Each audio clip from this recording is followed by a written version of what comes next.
ఇవాళ నిన్ను పెద్ద మనిషి అని మేము పిలవాలనా? పెద్ద మనిషి అని పిలిపించుకునే అర్హత నీకు ఉన్నదా అని నేను ఈ వేదిక మీద నుంచి అడుగుతున్నా.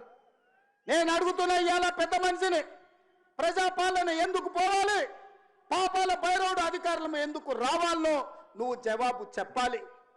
నీ పదవి కోసం, నీ అధికారం కోసం, నీ ఆకాంక్ష కోసం ఆనాడు 1983 చరిత్ర వెనక్కి వెళ్ళి ఆయన పుట్టు పూర్వతరాలు పుట్టు మచ్చలు ఇవ్వాలి. ఈ వేదిక మీద నుంచి నేను చెప్పదలుచుకున్నా.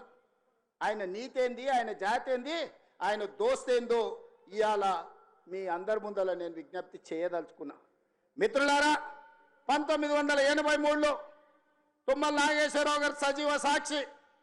ఆనాడు అన్న పెద్దలు నందమూరి తారక రామారావు గారు యువ న్యాయవాదిగా జగిత్యాలలో న్యాయవాది పదవిని బాధ్యత నిర్వహిస్తుంటే పిలిచి భుజం తట్టి నీకు ఎమ్మెల్యే టికెట్ ఇచ్చి నీకు ఎక్సైజ్ శాఖ మంత్రి ఇస్తే సంవత్సరం తిరిగే లోపలనే అన్న ఎన్టీఆర్ను వెన్నుపోటు పడిచి నాదెండ్ల భాస్కరరావుతోని జట్టు కట్టిన నువ్వు నాదెండ్ల భాస్కరరావు సోపతిని వదిలి కాంగ్రెస్ పార్టీలకు వచ్చి 40 సంవత్సరాలు పూర్తయింది.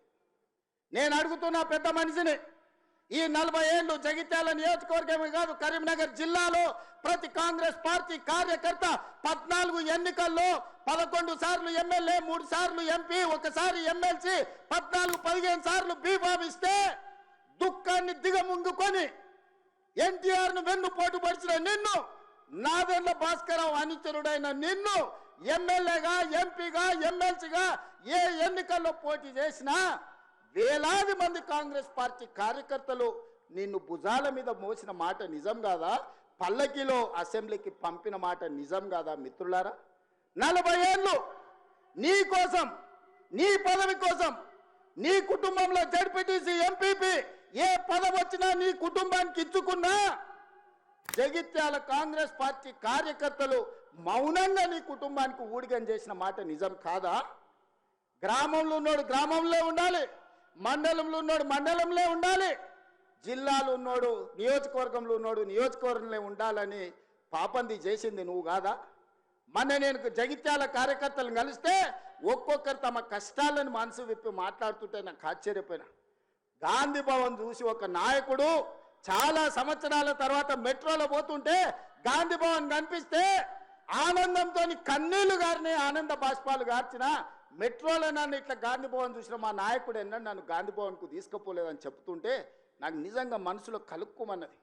ఇట్లాంటి కర్కోటకులైన నాయకులు ఉంటారా అని. అలాంటి నాయకుని కూడా జగిత్యాల ప్రజలు 14 సార్లు బీమా ఇస్తే ఎన్నో సార్లు ఓడిపోయినా వదలకుంటేనే ఆయన వెనకాల నిలబడి, ఆయన గండగా నిలబడి ఆయన భుజాల మీద మోస్తే ఒక్క ఏడాది పదవి లేకపోతే మీ గుండెల మీద దాన్ని మిమ్మల్ని మోసం చేసి పారిపోతాడా అని నేను అడుగుతున్న మిత్రులారా. ఇది న్యాయమా? ఇదేనా నీ జాతి, నీ నీతి? ఈ వయసులో నువ్వు 40 ఏళ్ళు నీ జెండా మోసి నిన్ను మోసిన కార్యకర్తల గుండెల మీద దాన్ని మోసం చేసి శత్రువు సంతను చేరుతావా? శత్రువు సంకలు చేరి ప్రజాపాలన పోవాలంటావా? ఇట్లాంటోడు పెడితే పెళ్లి కోరుకున్నాడంట, పెట్టకపోతే సావు కోరుకున్నాడంట. ఇంతకంటే ఉదాహరణ ఇంకేమన్నా ఉందా? నేను అడుగుతున్న పెద్ద మనిషిని, ఈ ప్రజాపాలన ఎందుకు పోవాలి? 10,000 కోట్ల రూపాయల ఆడబిడ్డలకు మహాలక్ష్మి పథకం ద్వారా ఆర్టీసీలో ఉచితంగా అమ్మవారిని దర్శించుకోవాలన్నా, అమ్మగారి ఇంటికి పోవాలన్నా మా అక్కలందరినీ ఆర్టీసీలో ఉచితంగా ప్రయాణం ఇచ్చినందుకు ప్రజాపాలన పోవాలన్నా?